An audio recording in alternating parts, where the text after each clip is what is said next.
All right, Chelsea fans, welcome back to another episode of the London is Blue podcast. As always, your host, Brandon, my co-host, Nick and Dan, and gentlemen, Aston Villa match review time. That is right.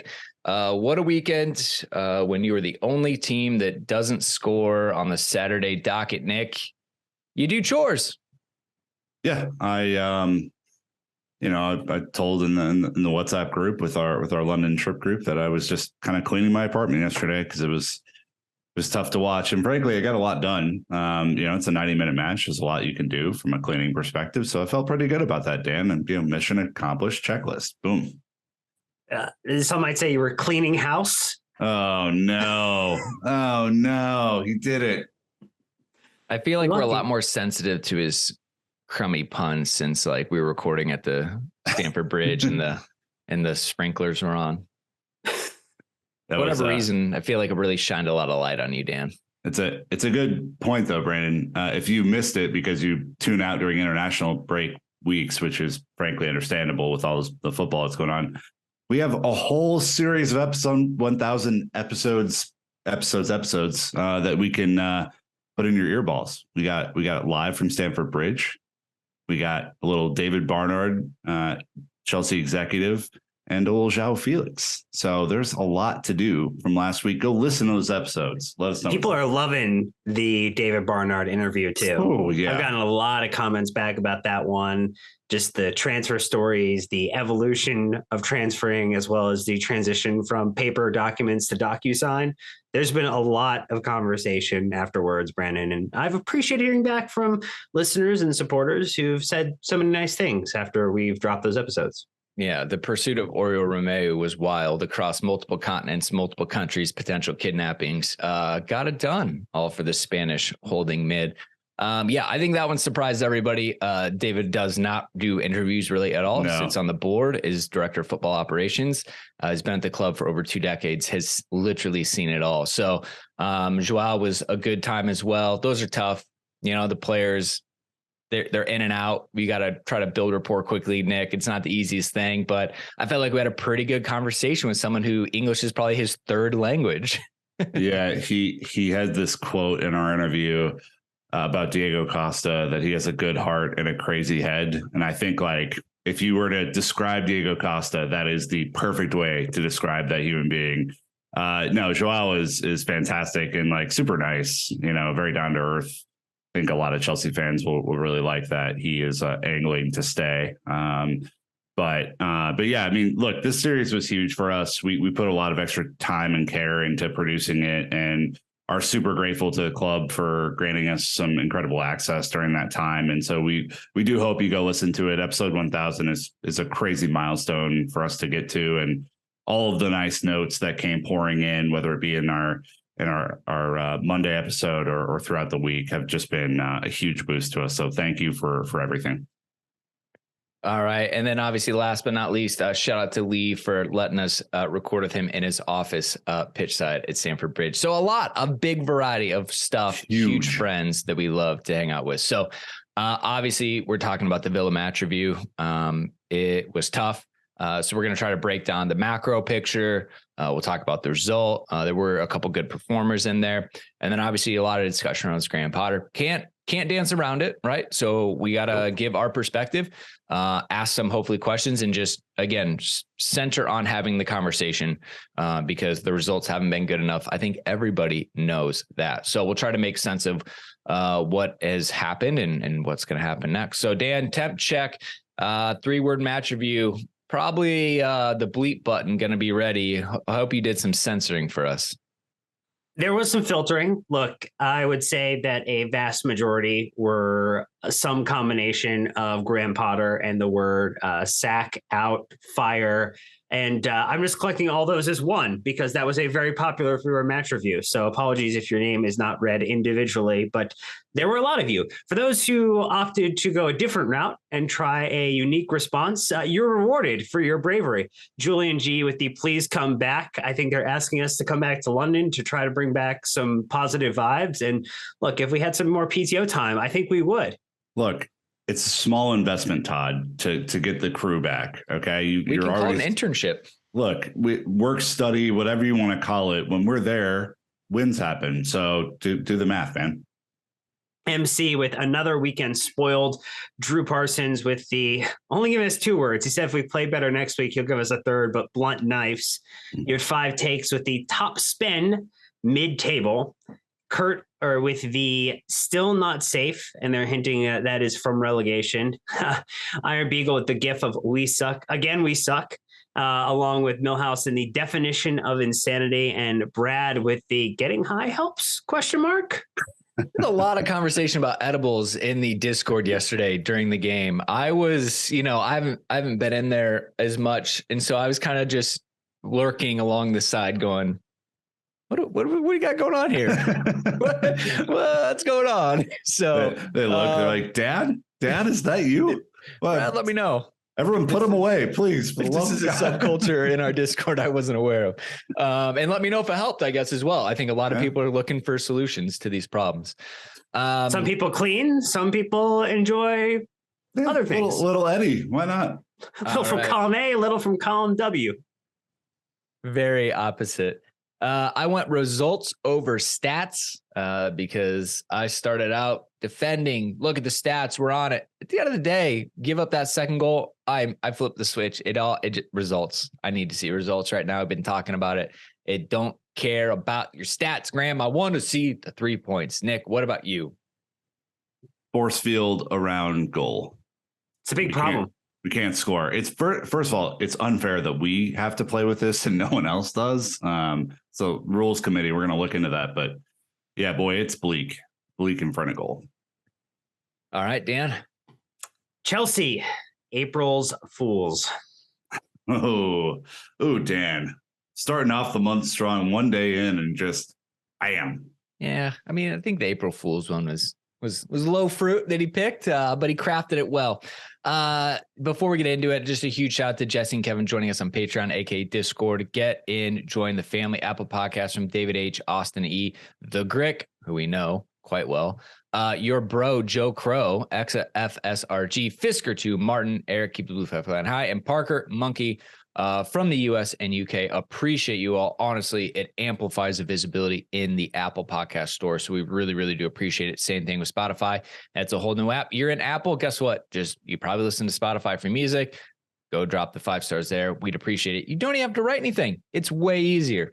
Just click and done. Yeah, super, super easy. So anyways, match details time. It was Aston Villa this past Saturday, the 1st of April. The Fool's Day, as Dan noted, in the Premier League at Stamford Bridge. In case you missed it, good for you. Chelsea 0, Aston Villa 2. Goals coming from Watkins in the 18th and McGinn in the 56th minute. So before we get into it, we are going to kick it over to the Fifth Stand app to run it back. Let us know how it went. So thank you to the club for allowing us to use this. We appreciate it. If you haven't already, download the Fifth Stand app, the only official app from Chelsea FC. Here we go. Turns out it doesn't sound better the second time through, Dan. So line up. Let us know what the Tinkerman led with. Look, it was Kepa Arrizabalaga between the sticks, I guess. Reece James, Kalidou Koulibaly, and Marc Cucurella as a back 3. Ruben Loftus-Cheek and Ben Chilwell as wingbacks. Yes, that's correct. They were both playing as wingbacks for at least part of the game. Mateo Kovacic and Enzo Fernandez in the middle. And then the attack included Kai Havertz, Joao Felix, and Mykhailo Mudryk, and we saw Conor Gallagher and N'Golo Kante. That's right, N'Golo Kante back fit, which is probably the best thing in the entire 90 minutes of that game, with Madueke and Christian Pulisic all coming in. So only 4 of the 5 subs used. Chukwuemeka, Mount, Badiashile, Chalobah did not make an appearance. Obviously, Bettinelli was not going to come in, but congrats for him for another 3 years because he's the perfect backup goalkeeper. So perfect congrats. Backup goalkeeper. Checks a lot of boxes. Yeah. Good for bets. Top line stats, guys.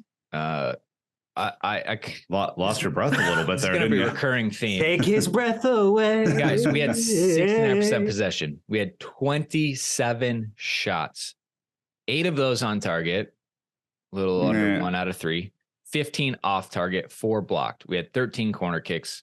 We had 3 cautions apiece. We had 3 big chances, and you know it. We missed all 3. We hit the woodwork. We had 19 shots inside the box, all with 8 outside the box. We had no goalkeeper saves. That's right. They had 2 shots on goal, and they both went in. Mm-hmm. They had 7 goalkeeper saves. that shit house Emmy Martinez to you, ladies and gentlemen.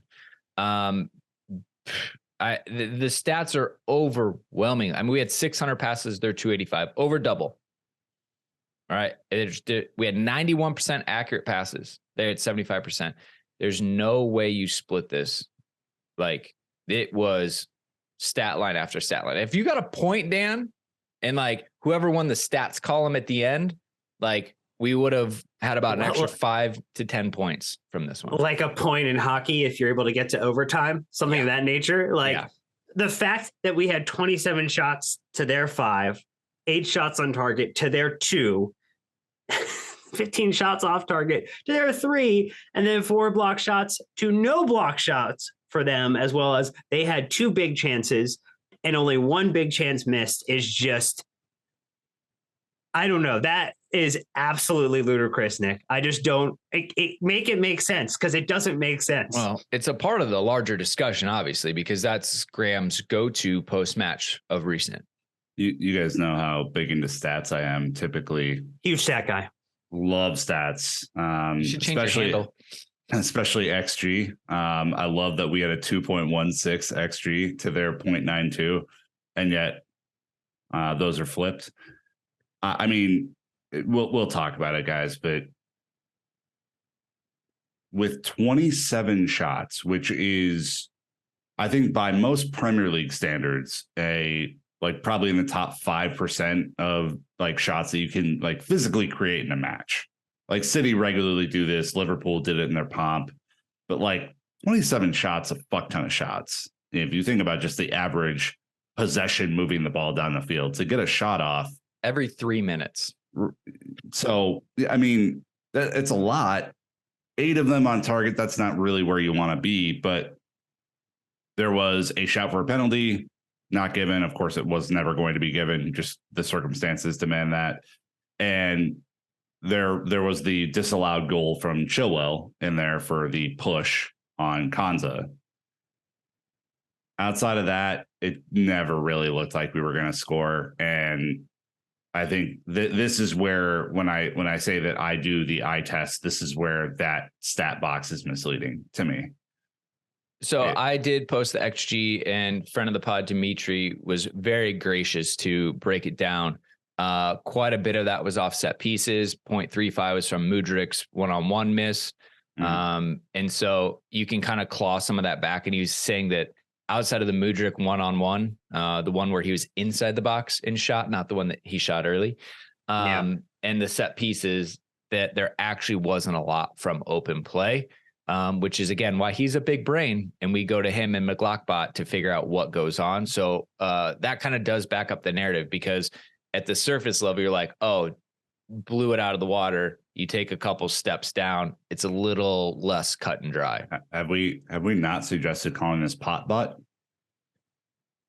Again, I think might not have a long standing name. So, and I'm the one who gets attacked for puns, and I'm the one. Mine fucking rhymes. Ridiculous. At least.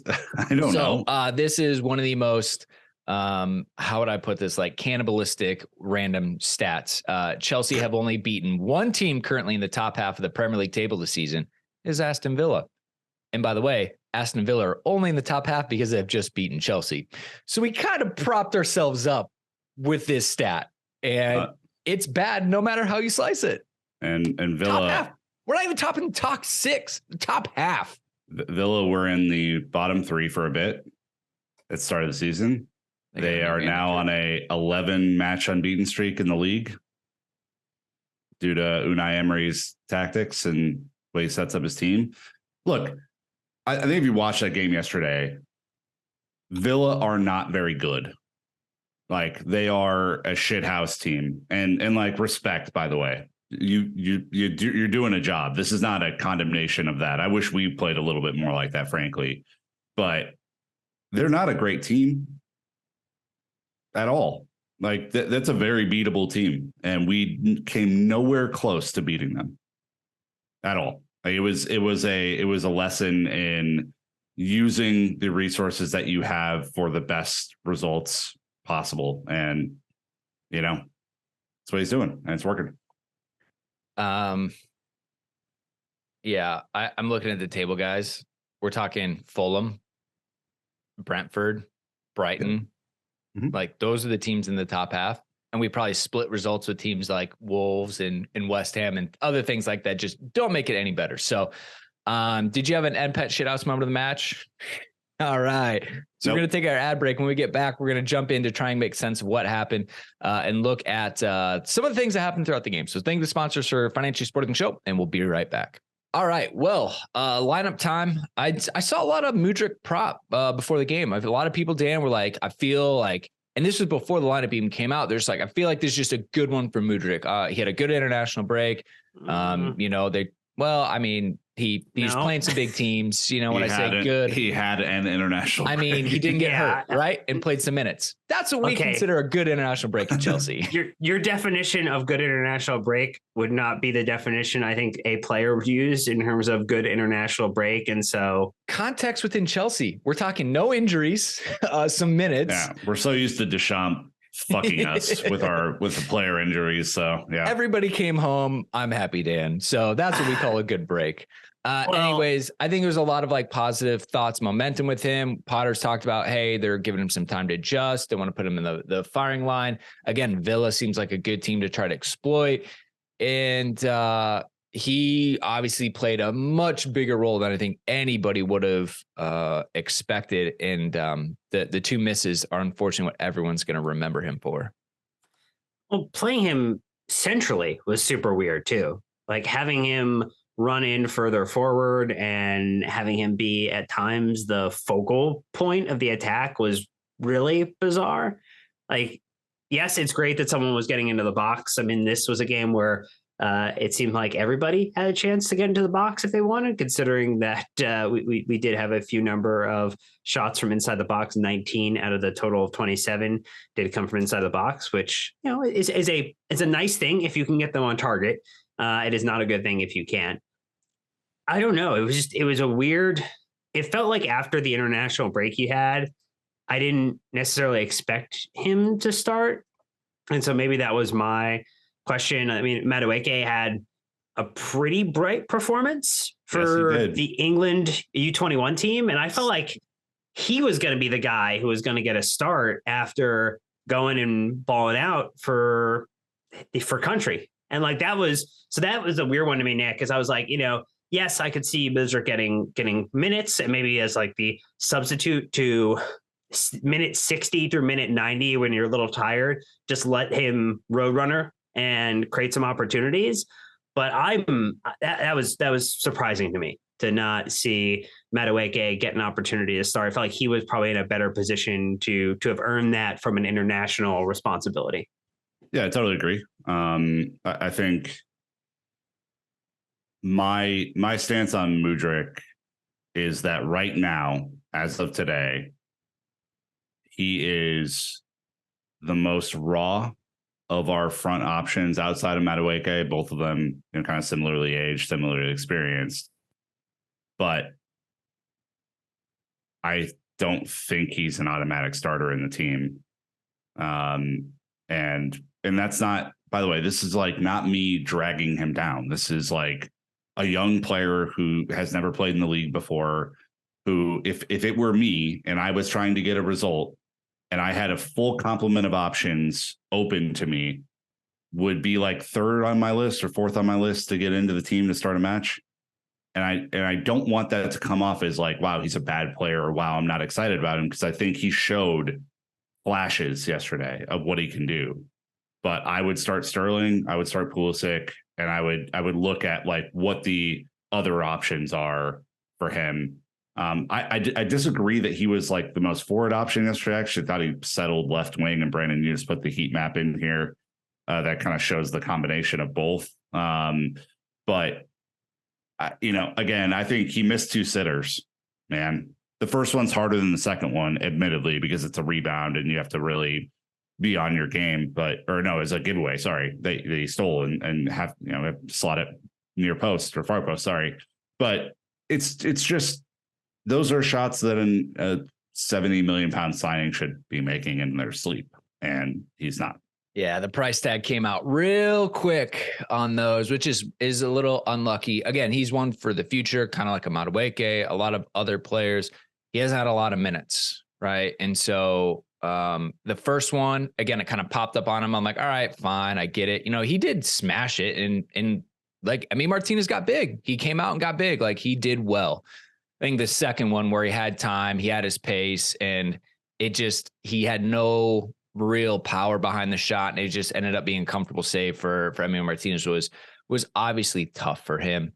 I would say in his defense, there's times that we do not play the ball into space for him. Like, my word, he's on the shoulder of the defender, just put it in space. He is 98% of the time going to beat that defender to the ball and the goalkeeper. We didn't, so we're still kind of figuring that out. Nick, you kind of talked about this, and which we'll get into in a second. It's just more of like in transition, we're constantly making the wrong decision, whether it's Kai, Joao, even Mudryk, which we talked about, and some other players. So he's going to come under the microscope, Mudryk. But again, like he didn't help himself, but like the team wasn't really clicking on his side either. So not a lot of minutes. It didn't help him today. So if we're trying to set him up for success, it wasn't it today. He was one of our lowest rated players and got subbed out, understandably. No Batty Shield. We played with Cucurella as a left center back. You played with Ben Chilwell as a left wing back, which makes sense. I mean, I don't think we've seen Batty for a little bit, have we? He went from automatic starter to not being played in the Premier League now. I would say, like, we were there. We watched Cucurella, great against Dortmund. He's had some solid performances. I think a lot of people were quick to like use hindsight and like blast Potter for Cucurella starting. Nick, I think like one, you could say, okay, Batty Shield's a good player, but like Cucurella has been in good enough form that like I don't think people were surprised to see him even play that position. But the second he made the mistake that led to the goal, everyone's like, "Oh yeah, that was stupid." And you're like, "Well, okay." I think that's a little bit of changing the narrative a little bit. But like, when we talk about players starting, yeah, we don't see training. Okay, so this is our first, second, third, 80 millionth time saying this. We don't understand if Batty Shield had a shit week in training, or if this was just simply a tactical choice that Potter made, or some combination thereof, right? Like there could be multiple factors, but if I'm playing against Ollie Watkins and I'm playing against a shithouse team, I want size in the back line because I know that they're dangerous from set pieces and I know they're dangerous on the counterattack. And I honestly think in a foot race that Batty Shield's faster than Cucurella is. So if that's the choice, Dan, to me, it's a no-brainer. Can I clarify real quick because I misspoke a little bit? So Batty Shield played against Everton. Batty Shield played over the international break. I believe Cucurella was at Cobham the whole time. So maybe that could have been it. Cucurella did play against Dortmund at the Bridge. He played at Leicester, did not play at Everton, and then played at Villa. So, I mean, he's made 8 appearances so far. All except one of those was a start, and he's been involved with only a single loss so far. That was the loss against Southampton. Every other result was either a draw or one of the few wins that we've accumulated this season against Crystal Palace, Leeds, and Leicester City. So I think it's more surprising in the fact that if you think Cucurella is going to be the person you want to protect for what comes in 2 weeks' time, effectively, or less than 2 weeks' time when we play in the Champions League again, which are the 2 matches that, are the only 2 matches that matter for the rest of the season at this point. Like, you have to balance your squad and their fitness. And this, to me, I think Nick nailed on the head, is that, like, why would you go with a smaller lineup when you're losing? You don't have West starting, you don't have Chalba starting. Like, you're losing a lot of height for set pieces, crosses, that you just really didn't make sense. I looked at Batty Shield. He had the great run in end of January, February. He had some really solid performances in the sevens. Then essentially he played Southampton, didn't play against Spurs, played Leeds, he came out as a sub against Leicester, and didn't play. So they're kind of like on this every other type of rotation. But I think, Nick, kind of what this gets us into, and we'll pause this, is like the personnel decisions of Potter. So we'll break that down in a second one, but like all of these things just feed that narrative and like the questions. But keeping it here on this game, again, Loftus-Cheek going back to wing back, didn't look comfortable in it. Obviously, he's done well in that position before, but like just today wasn't the day. Here's my guess on Reece playing right center back. And I put this on Twitter, and I think this makes logical sense. We know Reece isn't 100% fit, but you want him on the field. So if you play him at right center back, he's still able to impact the game. But he's not making those stretching runs up and down the sideline. You let Ruben do that for him, and you get him on the field, and he's probably a much lower risk of a muscle injury. That's my guess, but didn't work. No, didn't.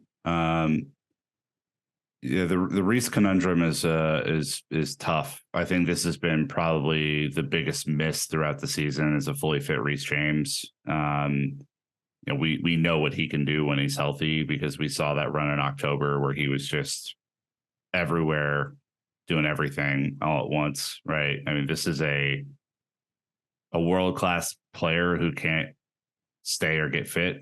And playing him at right center back, as we've seen with, under Tuchel, this is not a new thing, but it's not a thing that's like incredibly effective. I don't think he,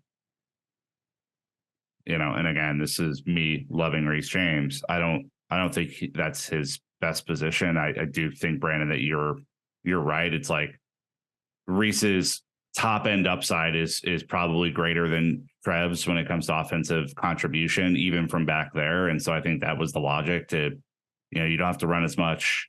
You can be physical and you can still ping passes.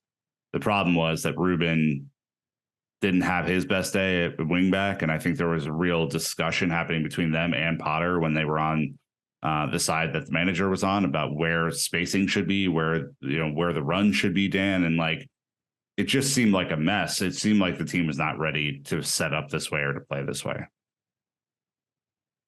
Yeah, there was that. And then just the subs all felt wonky too. I mean, if we think about things that maybe make sense or make less sense, is that you're trying to go win back a game, and like N'Golo Kante playing further forward, running into space was a little awkward. Yes, you need to get him some minutes. So I think it was probably programmed that he was going to get the time that he got, but then making changes and 10 minutes left, down 2 goals, to bring in Pulisic and Connor. Was there potentially an opportunity to do that earlier? Obviously, Madueke did come on for Mudryk later, but you had Mace. You had, Mace is probably the only other one, like from an attacking perspective, that you would have put on, and you don't bring him on to try to do something. You're playing Ben Chilwell on left center back. You're putting Pulisic in as a wing back. Like, it just really, none of the subs made, I would say, any sense or made as much sense as they could have. Well, I'll fight that a little bit. So Madueke came on for Mudryk, and N'Golo Kante came out for Ruben Loftus-Cheek immediately after the goal. So, all right, made a change. Mudryk wasn't working. We also said Loftus-Cheek wasn't working. So N'Golo Kante comes in, changes the shape of the team a little bit. But like, those are at least positive subs.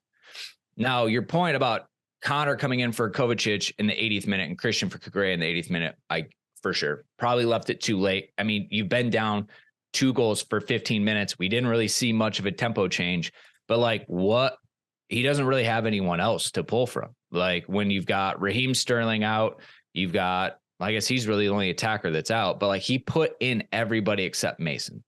And that's the one, I think, especially when the damn Kovacic international break, the Croatian Kovacic versus the Chelsea Kovacic post-international break, is unfortunate. And he just was nowhere near where we saw him right before the international break.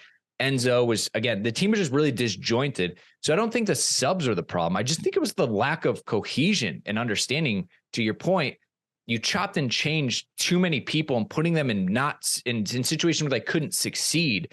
You saw Koulibaly go over the sideline and say, what formation are we playing? Nick, you said Reece James is going over saying, like, this person's not there. Obviously, because no one is in their natural position. We didn't go to a back four. We stayed in a back five. And there was too many changes and there was no cohesion. And that's the problem. But I think like he put on everyone he could minus Mason. Yeah. It just was already too late. And at that point was not going to positively affect the game. But like he's only got so much he can pull from. And it just didn't come off again, which whether it's time or decision-making or not changing formation, the players on the field were completely disjointed and confused for the last 20 minutes. And I think that's the big problem, not who came on, but how we were set up. Speaking of the inability to score, to Joe saying 27, Chelsea had 27 shots without scoring against Aston Villa. Their most attempts in a Premier League match without finding the net since January 2014 against West Ham, 39 shots, 0 goals that day. Blunt.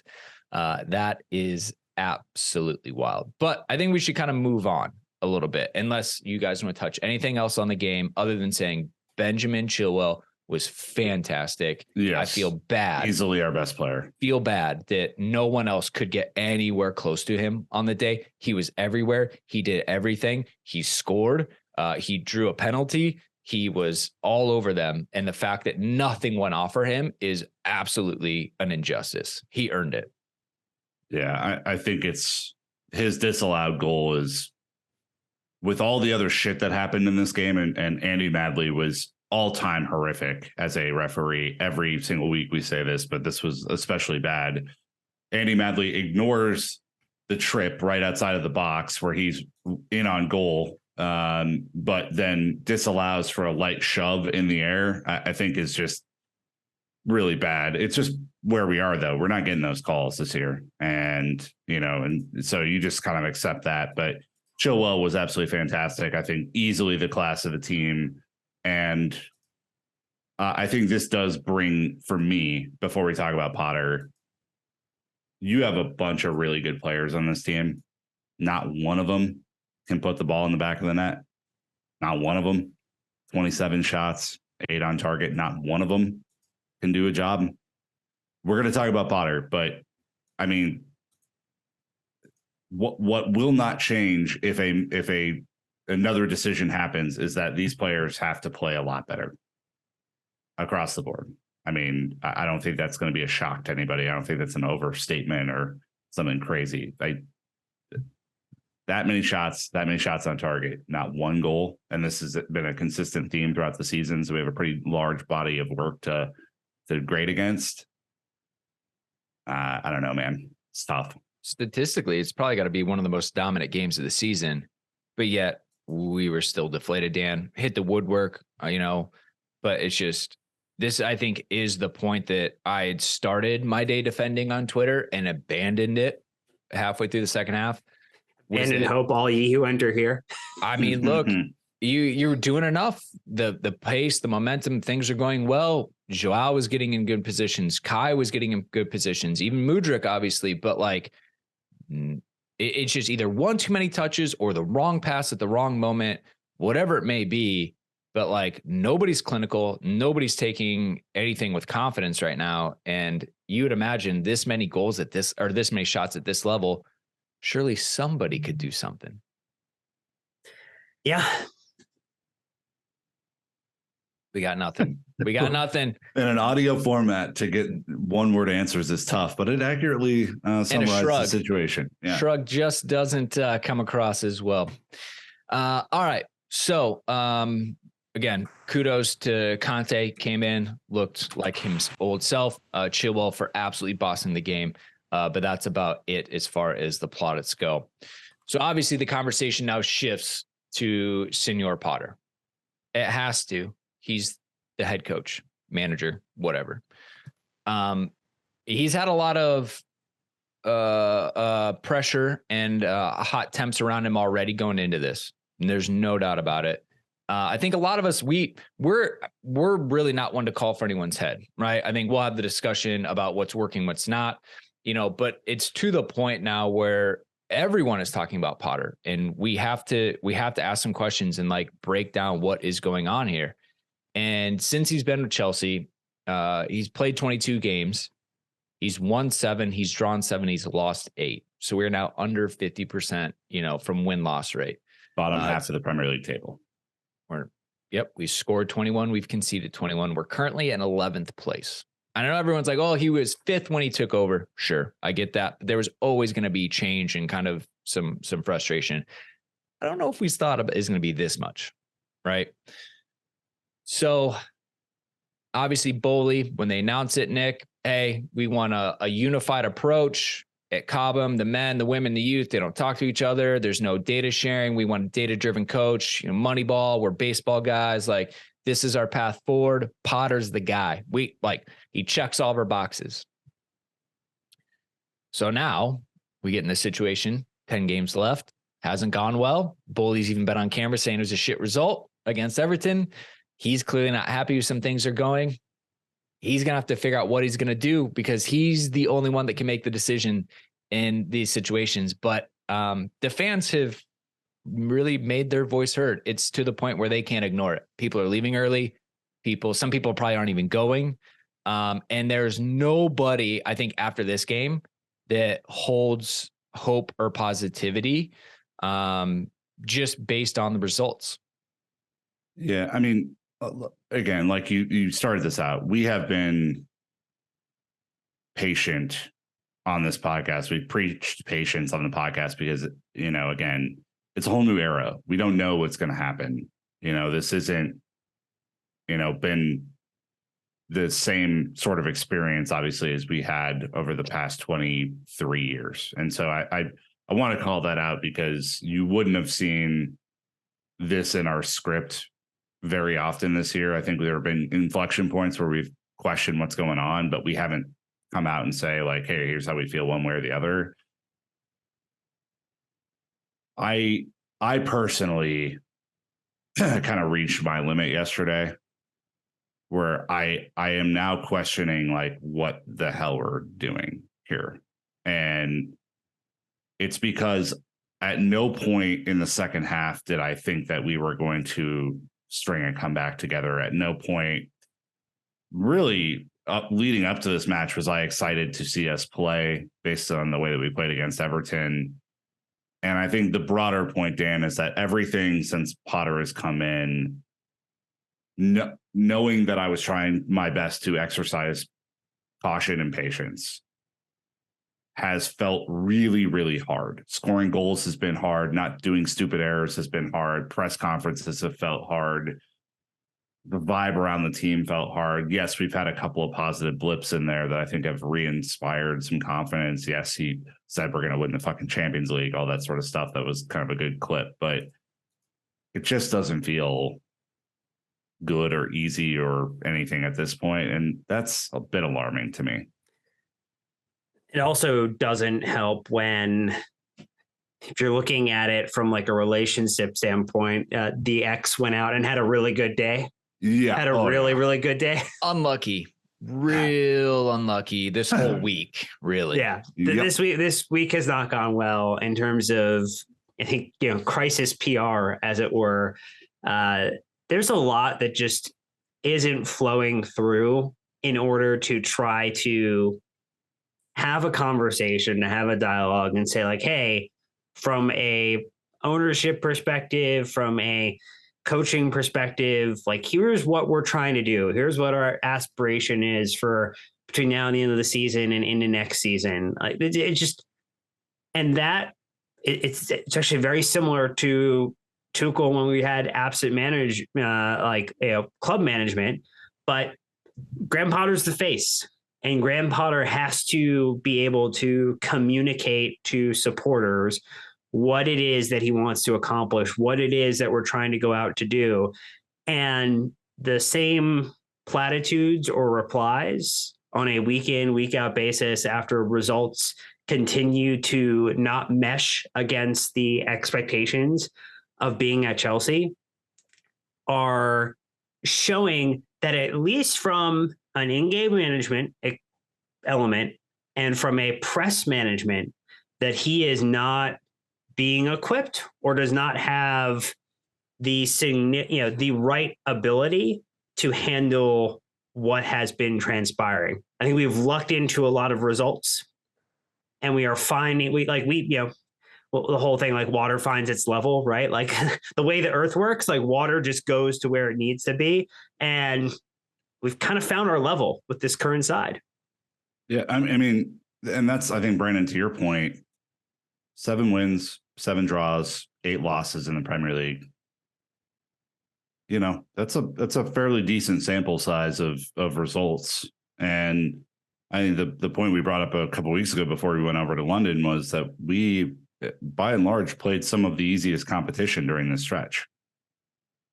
So I know we'll look ahead here in a second, but I don't see us overperforming where we are right now against City or Arsenal or any team in the top 10, because we only have 1 win, and that was the team that just leapfrogged us in the 10th against that level. So, I mean, there's some serious concern, and I think, for me anyway, it's been an exercise in patience that I don't think has necessarily been rewarded with linear progress, which I know is not always the sort of progress that you get. But I am struggling to see how it happens, I think, more than anything.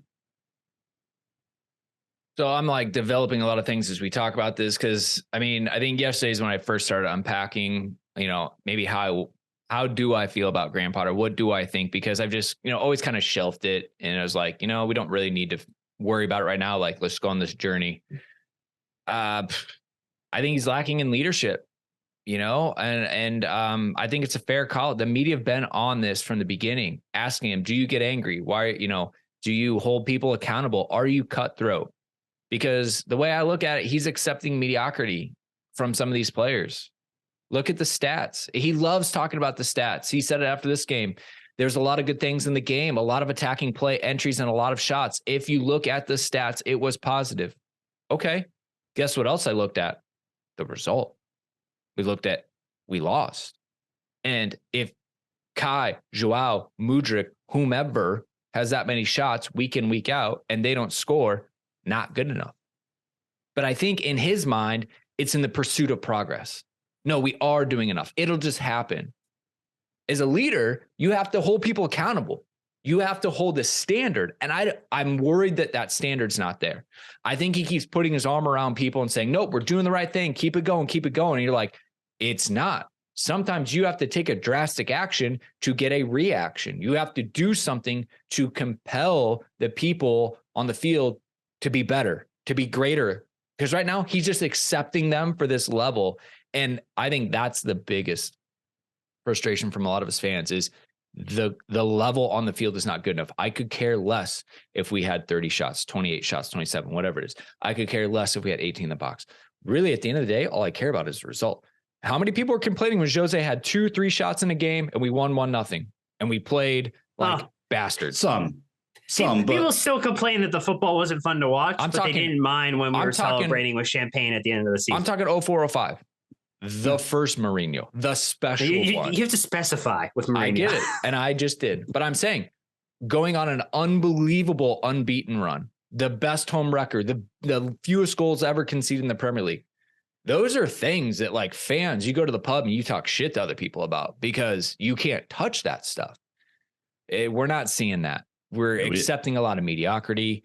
You win, then you lose 2. Then you win, you lose 2. And it's this roller coaster of we're not seeing the linear progress that Nick talked about is what the concern is. Because if you identify problems in the team, but you don't fix them, that is not you doing your job. I would also say this, he may be the most unlucky manager that we've ever had, right? From the way that the season's panned out to the Queen's death to the World Cup to Arsenal having their best season in years, which is infuriating. They're pulling a Leicester. They're pulling a Leicester. And all of this stuff around us. I think he has been incredibly unlucky. But as we learned in Batman from our friend Two-Face, right? You make your own luck. And we are not making our own luck right now at all. This team, I think, as the match waned on yesterday, the players on this team were looking around to him for answers, right? Instead of having the built-in confidence that you get from repetition at doing something to say, oh no, I know exactly what we're doing. Let's keep pressing, right? This is where having one, I think just a system of plan and seeing progress is critical for players because that inspires confidence. And I think two, it's where you need a really vocal captain on the field too. And we don't have that in any capacity right now. And both those things are under Graham Potter's control. The analogy that I've been thinking of, it's more like this feels like the March to Mordor and trying to drop the 1-2 ring. Yeah. But it's a slog. It is tough. And like, there is just no hope that this fellowship that has been put together, like there is no one here that is ready to go the distance at the moment, or is going to actually, beat Sauron and win back the world for everybody. And it's frustrating because it's a team with Reece James in it, and it's a team with Mason Mount in it. Didn't play yesterday, but you get my point. It's a team with Thiago Silva in it, with the captain level talent that Kalidou Koulibaly should be displaying week to week. It's a team with Benjamin Chilwell in it. It's a team with London is Blue podcast appearance #1 cap Joao Felix in it. It's a team that on the surface looks like it should be running riot in this league because of all the immense talent that has been brought in. They just are not gelled at all. And yeah, you get 27 shots, Brandon. Yes, the stat box looks great, right? You win on XG, you win games. No, you don't. In fact, there have been multiple times this year where we've won games and lost XG. So I think that leads into some of his post-match press conference quotes, which are part of the reason why people are so frustrated with him, is because everything's been steady Eddie. Everything's been like, well, if you take a really calm approach to it, which is his personality, and I get that. We're not going to change him as person. But Cat did not read the room yesterday. Yeah, I mean, already touched on the stats side of it, that he's happy, that we had a lot of shots. XG looked good. It's not good enough. He did talk about the fans and support as well. He says, I understand that when you lose at home, people will be frustrated, disappointed, and angry. No one is happy with where we are in the league table. We have to work harder to improve that. Problem is, like, what does that mean? Talk about it. Like, show some emotion, because when you say, hey, we're not happy about it, like, doesn't really come across that you're not happy about it. It's an emotional game, and I can certainly understand the frustrations after home defeat. Again, like, blah. That gives me nothing. That doesn't provide any substance. That's not even the best PR line you could give. Like, do more is what we have to. He talked about the subs. There's really nothing of value in there. I get he provides a little bit of transparency or thought, but like, it does nothing. Like, I even was talking with Ollie yesterday in our group chat. I was like, I can't wait I want to hear his post-match press conference. Ollie was like, don't bother. He's not going to say anything. And the problem is, it's so predictable. It's rinse and repeat, win, lose. It's the same thing over and over. Also, can I get just a raised hand for accountability in this? Like, nowhere in these quotes is he saying, you know what, I fucked this up today. I set up the team wrong.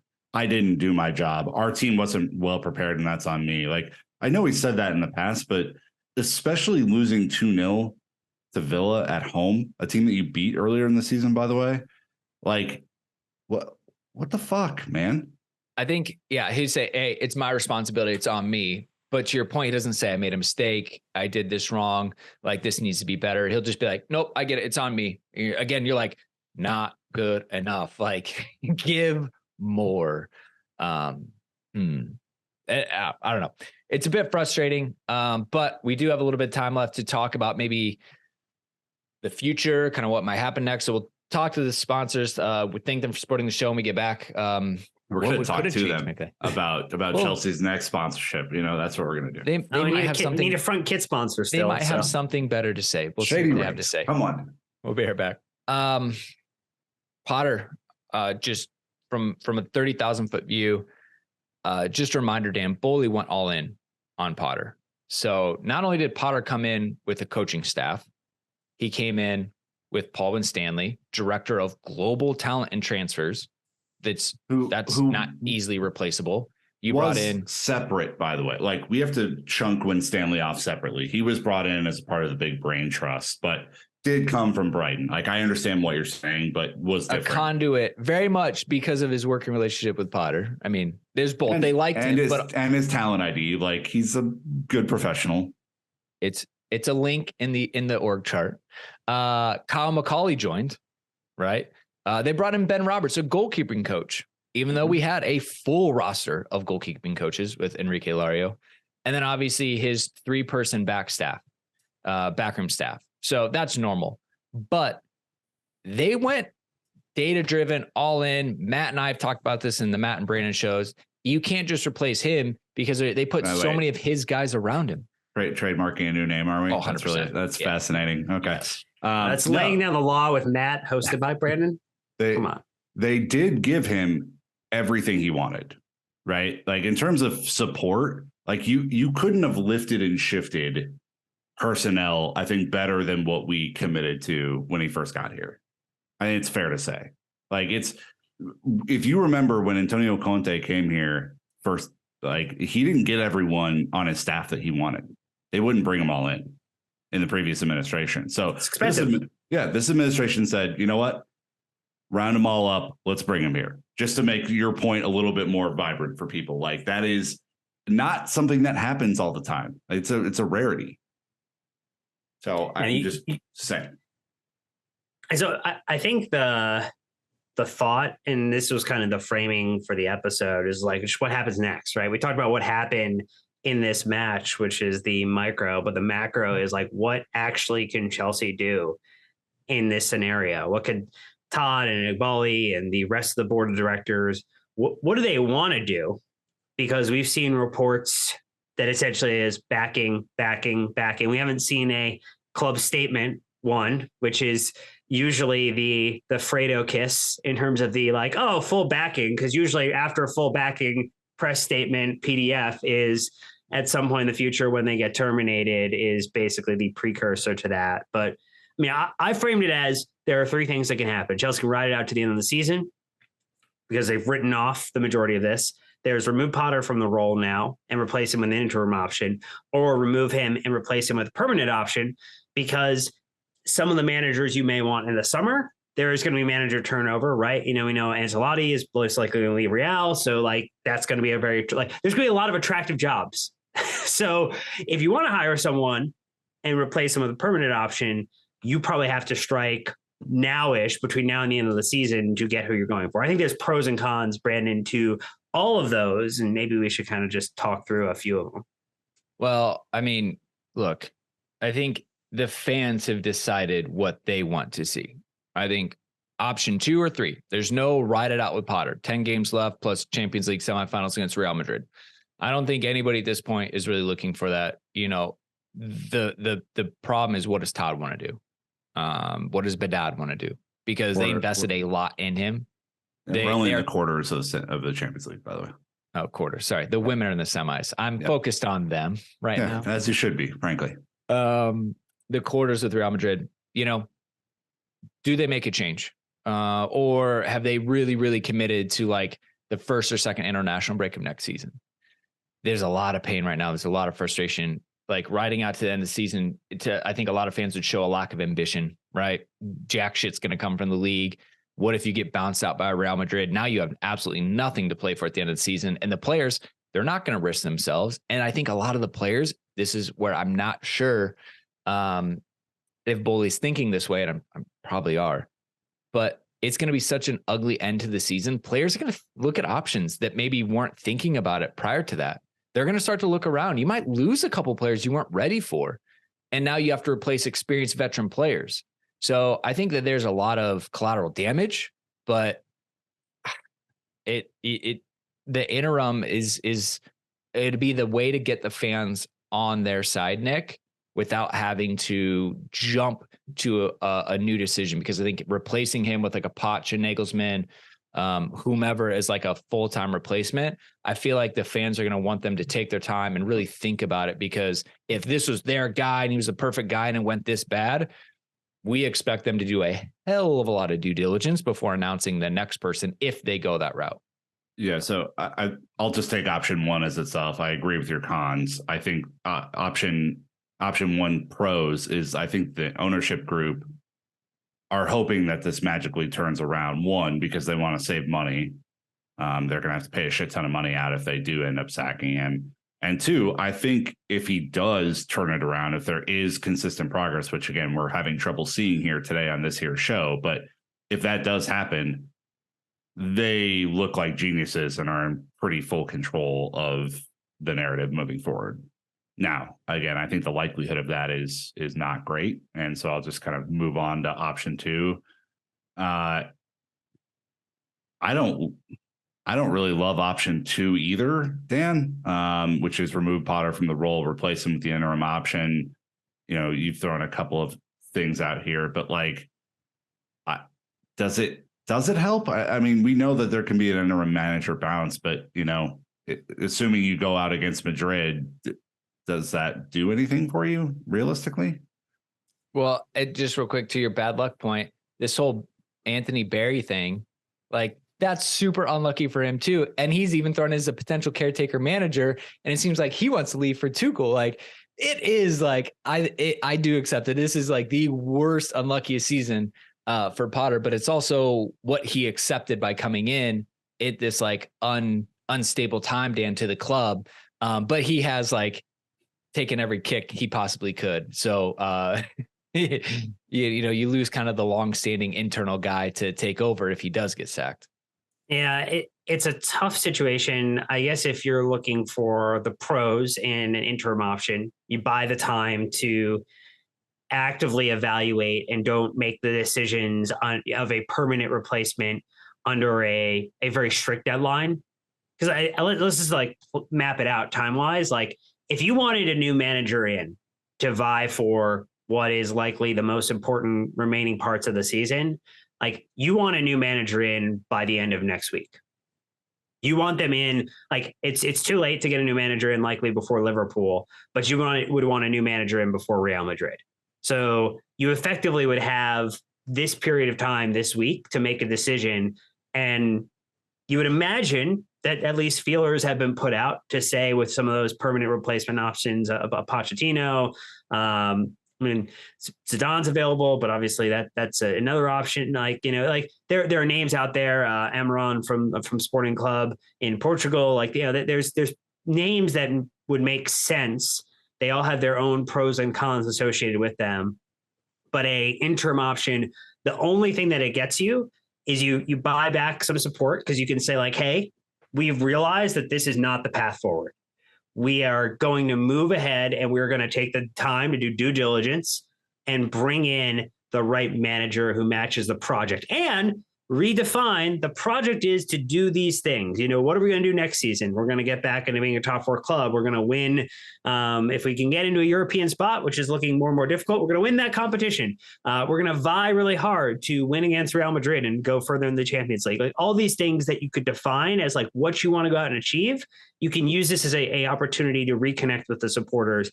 And I think if you, the con of replacing him with a permanent option immediately is you likely have not done as much due diligence to understand like who you're getting. For what it's worth. Go ahead, Nick. No, go for it.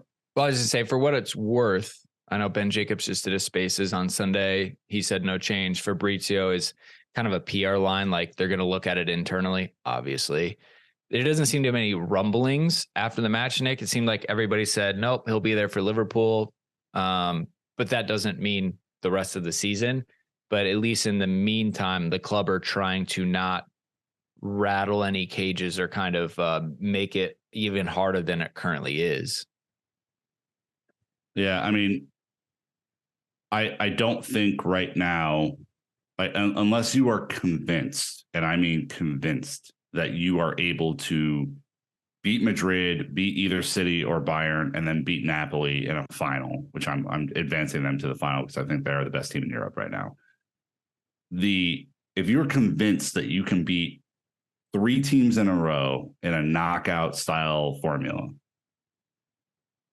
I don't love replacing him with a permanent option right now either. Like, there will be coaches on the market once the season ends as well. There will be coaches who have outperformed their contract, maybe like an Amarim at Sporting, who would be a better option, who you'd have better negotiation with than it would be when your chips are down and you're desperate, right? Like, none of these options, I think, is the point that we're trying to make, are fucking great. One, you wish your current manager was outperforming his contract. You wish that you could go an interim route, but there's no guarantee of success that way. And the third option, replacing him with a full other thing, is admitting you fucked up and you're in a point of desperation, so your negotiation terms are really bad. Like, each one of these things is a really tough position for Boehly and co to be in, and I don't envy them, but they have to make a choice soon. And not making a choice is making a choice. So, yeah. I don't know. I think that's a great shout. And this is why it is so hard, you know? The one thing that everybody top to bottom is unified on, the results aren't good enough. And Potter needs to start being pragmatic and worry about the results and not about a project or the stats. At a 100% needs to be about results. So we'll see what they do. No Dan of the match, obviously, but it was 100% Chilwell. So, like, formality done. As we look around the table, Newcastle just smacked United and jumped up to third place. So, assuming that there's a goal scored in the Everton-Tottenham match, we would be the only team to not have a goal for us. Well, I guess United didn't score, but Bournemouth 2, Fulham 1, Wolves, Forest 1-1, Brighton, Brentford 3-3. The match of the weekend, it was fantastic. It was punch for punch. Neither team was interested in defending. Crystal Palace nicked it at the end over Leicester 2-1, which let Brendan get a payday and mutual agreement. He left Leicester City. He does have connections to Chelsea, just saying. Arsenal 4, Leeds 1. They continue to just run rampant, which sucks to see. Obviously, we lost. West Ham 1 over Southampton, Newcastle over United, and City taking it to Liverpool for the early match. That was fun to wake up to. I appreciated that. And no Erling Haaland. No, they looked better without him? ? Decent depth putting in a World Cup winner. That's Alvarez. It's a real conundrum that team has. I'll be honest. Like, you have a 40 goal striker who we could only dream of having in the team, but you look more fluid and better offensively without him. They've got champagne problems. We've got Miller High Life problems. The champagne of beers, though, to be fair. Exactly. Yum. Yeah. So again, levels to the game. New sponsor. Come on. Table as it stands is just ugly. Arsenal first on 72, City second on 64, right? So now even City's is continuing to lose ground on Arsenal. Those two teams, Arsenal with a plus 43 goal difference, Man City plus 45. Again, I can't begin to express how much Arsenal are overperforming this season in every facet of the game. They have almost double the amount of points that we have right now. So then it drops off a cliff. Newcastle moved up in third with a better goal difference over United. They're both on 50 points. Tottenham on 49 points in fifth. And Brighton, that's managerless Tottenham. By the way, no manager on the men's and women's, and the director of football just got booted for a worldwide ban. It's a bit shit. Sucks to be them. Brighton sixth, 43 points. So we're in 11th on 38 points. That's the thing, though. We're 5 points off of sixth. There still is something to play for in this season because it is the shittest season that we've seen in a long time. It wouldn't take a lot to climb this table, but we are refusing to do it. Absolutely refusing to do it. Crystal Palace below us, and then they're at 30. Wolves in 13th at 28. So 28 on down, it's a relegation battle on 28 points, which means we are 10 points away from it. Yeah, so we're clear, but like now the bottom is an absolute cluster. So we talk about the easy teams to play at the end of the season. They no longer become easy because these players are playing for their money. They're playing to stay in the top half of the Premier League, and it actually sucks to play them. So we'll see. Southampton at the bottom on 23, Leicester 19th on 25, and Everton 18th and 26. Leeds on 26, Bournemouth, Forest, and West Ham all on 27 points. So it's a weird season. My buddy texted me, said there have been 12 manager changes this season. 20 teams in the league. And Roy Hodgson is back managing in the Premier League again. Incredible. That's embarrassing for Crystal Palace. So at least they won. That just goes to show you there have been that many changes. Obviously, we're responsible for 2 technically. We sacked Tuchel, and then we pulled Potter from Brighton. So no, it's not a sacking. Well, I mean, another team did have to replace their Tuchel. Manager. He said 12 changes. Yeah. Oh, okay.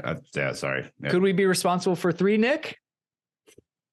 Maybe. I don't know. I mean, it's very hard to predict what's going to happen, but I mean, I think that's probably where we wrap, right? This is bottom half of the league, Chelsea.